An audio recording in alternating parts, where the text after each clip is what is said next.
Spa centre में red क्यों पड़ती है? स्पा सेंटर्स में रेड क्यों पड़ती है? होता क्या है कि वो मसाज के नाम पे कुछ दूसरी चीजें करना शुरू कर देते हैं। अब इस वजह से क्या होता है, तो मसाज पे रेड नहीं पड़ रही है, क्योंकि वो दूसरे काम कर रहे हैं, इसकी वजह से उनके ऊपर रेड पड़ रही है। तो सिंपल गवर्नमेंट का भी रूल बिल्कुल क्लियर है।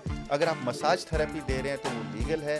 अगर आप मसाज थेरेपी के नाम पे कुछ और देना शुरू करेंगे तो वो इलीगली माना जाएगा और रेड डेफिनेटली होगी। तो पहला रीज़न ये हो सकता है। दूसरा रीज़न क्या होता है कि चलिए आप ठीक तरीके से काम भी कर रहे हैं, बट कहीं ना कहीं आपने कुछ डॉक्यूमेंट्स में कमी छोड़ दी। अब मसाज सेंटर जब ओपन करने जाते हैं तो मल्टीपल डॉक्यूमेंट की रिक्वायरमेंट आती है। काफ़ी सारे लोगों को वो पता ही नहीं होता कि कौन कौन से डॉक्यूमेंट चाहिए होते हैं।